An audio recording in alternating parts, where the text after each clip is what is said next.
Ladakh ఆందోళనలపై Bharatiya Janata party తీవ్రంగా స్పందించింది. ఈ ఆందోళనల వెనుక కాంగ్రెస్ పార్టీ ఉందని కమలం పార్టీ ఘాటు ఆరోపణలు చేసింది.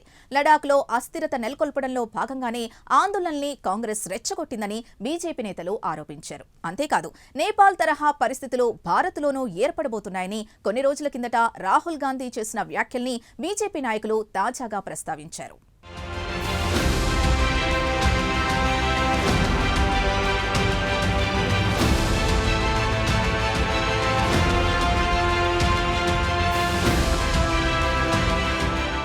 రాష్ట్ర హోదా కోసం కేంద్ర పాలిత ప్రాంతమైన లడాక్ ప్రజలు తాజాగా ఆందోళన నిర్వహించిన సంగతి తెలిసిందే. అయితే ఈ ఆందోళనలు శృతిమించాయి, హింసాత్మకంగా మారాయి. ఈ సందర్భంగా ఆందోళనకారులకు పోలీసులకు మధ్య జరిగిన ఘర్షణల్లో 4 చనిపోయారు. కాగా అనేక మంది పోలీసులు అలాగే సిఆర్పీఎఫ్ సిబ్బంది గాయపడ్డారు.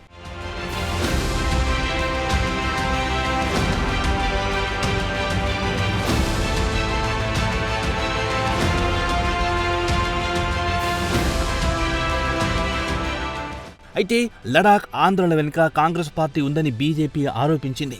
రాష్ట్ర హోదా పేరుతో కాంగ్రెస్ పార్టీ స్థానికులను రెచ్చగొట్టిందని కమలం పార్టీ ఎంపీ సంబిత్ పాత్ర ఘాటు ఆరోపణలు చేశారు. అందరూ అనుకుంటున్నట్టు లడాక్ విద్యార్థి లోకం ఈ అల్లర్ల వెనుక లేదని సంబిత్ పాత్ర ఆరోపించారు. లడాక్ అల్లర్లపై జరిగిన దర్యాప్తులో కాంగ్రెస్ హస్తం ఉన్న విషయం వెల్లడైందని బీజేపీ ఎంపీ పాత్ర వెల్లడించారు. ఈ సందర్భంగా లెహ్ ప్రాంతం కాంగ్రెస్ కౌన్సిలర్ స్టామ్జింగ్ సెపాంగ్ పేరును సంబిత్ పాత్ర ప్రస్తావించారు. లెహ్ ప్రాంతంలోని యువకులను కేంద్రానికి వ్యతిరేకంగా రెచ్చగొట్టింది సదరు కౌన్సిలర్ సెపాంగేనని సంబిత్ పాత్ర ఆరోపించారు. అంతేకాదు, లెహ్ అల్లర్ల వెనుక కాంగ్రెస్ కౌన్సిలర్ ఉన్నట్లు తమకు సాక్ష్యాధారాలు కూడా లభించాయని ఆయన ఆరోపించారు. అంతేకాదు, వాహనాలకు నిప్పు పెట్టడానికి ఒక గుంపును ఉసిగొల్పి బీజేపీ కార్యాలయం వైపు సదరు కాంగ్రెస్ కౌన్సిలర్ తీసుకెళ్తున్న వీడియో కూడా దొరికిందని సంబిత్ పాత్ర వెల్లడించారు. అలాగే కాంగ్రెస్ అగ్రనేత రాహుల్తో కౌన్సిలర్ స్టామ్జింగ్ సెపాంగ్ దిగిన ఫోటో కూడా దొరికిందన్నారు సంబిత్ పాత్ర.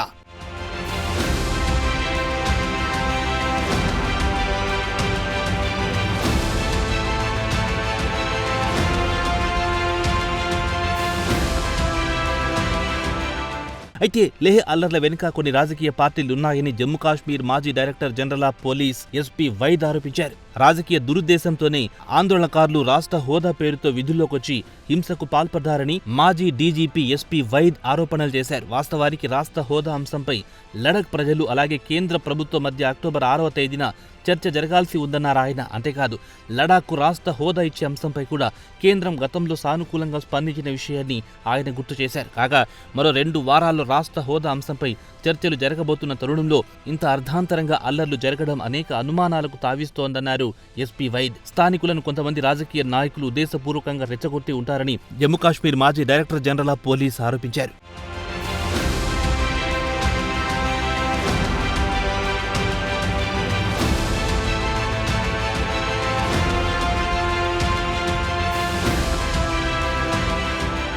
కాగా లెహ్ అల్లర్లపై శివసేన యూబీటీ వర్గం ఎంపీ ప్రియాంక చతుర్వేది కూడా స్పందించారు. లడాక్ అంటే సహజంగా శాంతికి మారుపేరన్నారామె. అటువంటి లడాక్లో అల్లర్లు జరగడం, 4 చనిపోవడం దురదృష్టకరమైన ఘటన అని ప్రియాంక చతుర్వేది పేర్కొన్నారు. అయితే రాష్ట్ర హోదా కోసం శాంతియుతంగా నిరసనలు చేసే అవకాశం కూడా ఉందన్నారు. అయితే అందుకు భిన్నంగా ఆందోళనకారులు ఏకంగా పోలీసులతో ఘర్షణలు పడడం, అలాగే బీజేపీ వాహనాలకు నిప్పులు పెట్టడం చూస్తే ఈ అల్లర్ల వెనుక బయటి శక్తులున్నాయని స్పష్టంగా తెలుస్తోందని ప్రియాంక చతుర్వేది అనుమానించారు.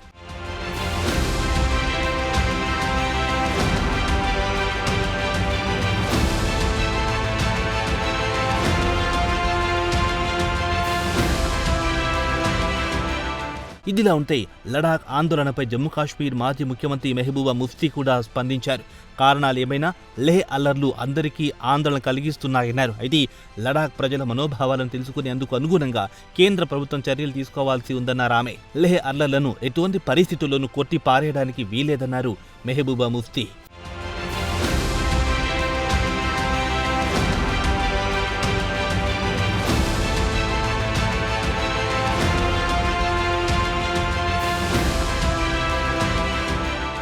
ఇదిలా ఉంటే లేహ్ అల్లర్లపై కాంగ్రెస్ సీనియర్ నేత మనీష్ తివారీ స్పందించారు. లడాక్ ప్రాంతానికి రాష్ట్ర హోదా ఇస్తామని గతంలోనే ఎన్డీఏ ప్రభుత్వం హామీ ఇచ్చిందని మనీష్ తివారీ పేర్కొన్నారు. అయితే జమ్మూ కాశ్మీర్ విభజన జరిగి 6 సంవత్సరాలు దాటినప్పటికీ ఇప్పటి వరకు హామీని ఎన్డీఏ ప్రభుత్వం నిలబెట్టుకోలేకపోయిందన్నారు ఆయన. దీంతో కత్తలు తెగిన ఆగ్రహంతో ఆందోళనకారులు రోడ్ల మీదకొచ్చారన్నారు. ఇప్పటికైనా క్షేత్రస్థాయి పరిస్థితులను కేంద్ర ప్రభుత్వం పరిగణలోకి తీసుకోవాలన్నారు. లడాక్ ప్రజల అభిష్టానికి అనుగుణంగా నిర్ణయాలు తీసుకోవాలని మనీష్ తివారీ పేర్కొన్నారు.